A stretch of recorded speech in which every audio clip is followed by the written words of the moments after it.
ವೀಕ್ಷಕರೇ ನಮಸ್ಕಾರ. ಬನ್ನಿ ಇಲ್ಲಿ ನೋಡಿ, ಒಬ್ಬ ವ್ಯಕ್ತಿ ಒಂದು ಪ್ರವಾಹದಲ್ಲಿ ಸಿಲುಕಿಕೊಂಡಿದ್ದಾನೆ. ಈ ವ್ಯಕ್ತಿ ನೆರೆಯ ಮಧ್ಯಭಾಗದಲ್ಲಿ ಸಿಲುಕಿಕೊಂಡು ಒದ್ದಾಡುತ್ತಿದ್ದಾನೆ, ಭಯದಲ್ಲಿದ್ದಾನೆ, ಈಜಿ ದಡ ಸೇರಲು ಪ್ರಯತ್ನ ಮಾಡುತ್ತಿದ್ದಾನೆ. ಆದರೂ ಇಂತಹ ಒಂದು ರಭಸ ಇರುವ ನೀರಿನಲ್ಲಿ ದಡ ಮುಟ್ಟಲು ಅಸಾಧ್ಯ ಸ್ನೇಹಿತರೆ. ಬನ್ನಿ ನೋಡೋಣ ಈ ಒಂದು ವ್ಯಕ್ತಿಯನ್ನು ಯಾವ ಥರದಲ್ಲಿ ಈ ದಡವನ್ನು ಸೇರಿಸ್ತಾರೆ ಅಂತ ಹೇಳಿ. ಇವತ್ತು ನಾವು ನೋಡ್ತಾ ಇದ್ದೀವಿ, ಎಂತೆಂಥ ಪ್ರವಾಹಗಳಲ್ಲಿ ಅಪಾಯದ ಪರಿಸ್ಥಿತಿಯಲ್ಲಿ ಜನರು ಮುಂದಿನ ಹೆಜ್ಜೆ ಹಾಕಲು ಸಾವಿರಾರು ಸಾರಿ ಯೋಚನೆ ಮಾಡಿದರು, ಕಮ್ಮಿನೇ. ಇಂತಹ ಒಂದು ಸಮಯದಲ್ಲಿ ಈ ಒಬ್ಬ ವ್ಯಕ್ತಿ ತನ್ನ ಬೇಜವಾಬ್ದಾರಿತನವನ್ನು ತೋರಿಸಿ ಪ್ರವಾಹದ ಮಧ್ಯೆ ಸಿಲುಕಿಕೊಂಡು ಬಿಲಬಿಲನೆ ಒದ್ದಾಡುತ್ತಿದ್ದಾನೆ.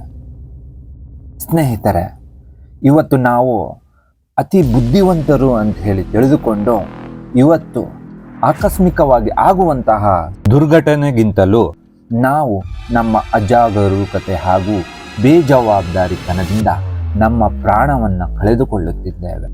ಇಷ್ಟೇ ಅಲ್ಲದೆ ಸ್ನೇಹಿತರೆ ನೋಡಿ, ಇವತ್ತು ಈ ಒಬ್ಬ ವ್ಯಕ್ತಿ ಮಾಡಿರುವಂತಹ ಕೆಲಸ ಏನೆಂದರೆ ಮೀನು ಹಿಡಿಯಲು ಅಂತ ಹೇಳಿ ಹೋಗಿದ್ದಾನೆ ಸ್ನೇಹಿತರೆ.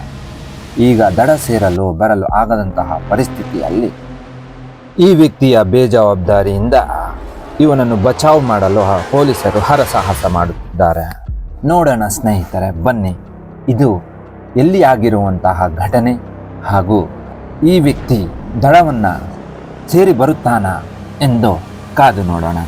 ತುಂಬಿ ಹರಿಯುತ್ತಿರುವ ಹೊಳೆಯಲ್ಲಿ ಸಿಲುಕಿದಂತಹ ಈ ವ್ಯಕ್ತಿ ಬಂಗಾಳ ಕೊಲ್ಲಿ ವಾಯುಭಾರ ಕುಸಿತ ಆಗುತ್ತಿದ್ದಂತೆಯೇ ಆಂಧ್ರ ಪ್ರದೇಶ ಮತ್ತು ತೆಲಂಗಾಣದಲ್ಲಿ ಭಾರಿ ಮಳೆಯಾಗ್ತಾ ಇದೆ. ಇಂತಹ ಪ್ರವಾಹ ಸಂದರ್ಭದಲ್ಲಿ ಈ ವ್ಯಕ್ತಿ ಮೀನು ಹಿಡಿಯಲು ಹೋಗಿ ನೀರಿನಲ್ಲಿ ಸಿಲುಕಿಕೊಂಡಿದ್ದಾನೆ. ಈ ಒಂದು ಘಟನೆ ಆಂಧ್ರ ಪ್ರದೇಶದ ತೆಲಂಗಾಣದಲ್ಲಿ ನಡೆದಿರುವಂತಹ ಘಟನೆ ಇದು. ಸ್ನೇಹಿತರೆ, ಎಚ್ಚೆತ್ತುಕೊಳ್ಳಿ, ಇನ್ನಾದರೂ ಇಂತಹ ಒಂದು ಅಪಾಯ ಪರಿಸ್ಥಿತಿಗಳಿಂದ ನಾವು ಆದಷ್ಟು ದೂರವಿರಬೇಕು. ಸ್ನೇಹಿತರೆ, ಇಂತಹ ದುರ್ಘಟನೆಗಳಿಂದ ಆದಷ್ಟು ದೂರವಿರಿ. ಏಕೆಂದರೆ ಇತ್ತೀಚಿನ ದಿನಗಳಲ್ಲಿ ಅಪಾಯವು ನಮ್ಮನ್ನು ಹುಡುಕಿಕೊಂಡು ಬರುವುದಕ್ಕಿಂತಲೂ ಅವೇ ಅಪಾಯವನ್ನು ಬೆನ್ನು ತಟ್ಟಿ ಹುಡುಕಿಕೊಂಡು ಹೋಗುವಂತಿದೆ. ಒಮ್ಮೊಮ್ಮೆ ಸಂದರ್ಭಗಳು ಎಷ್ಟು ಕೆಟ್ಟದಾಗಿ ಬರುತ್ತವೆ ಅಂದರೆ ಒಬ್ಬ ವ್ಯಕ್ತಿಯನ್ನು ಬಚಾವ್ ಮಾಡಲು ಹೋಗಿ 10 ವ್ಯಕ್ತಿಗಳು ತಮ್ಮ ಪ್ರಾಣವನ್ನು ಕಳೆದುಕೊಳ್ಳುವಂತಹ ಪರಿಸ್ಥಿತಿ ಉಂಟಾಗುತ್ತದೆ.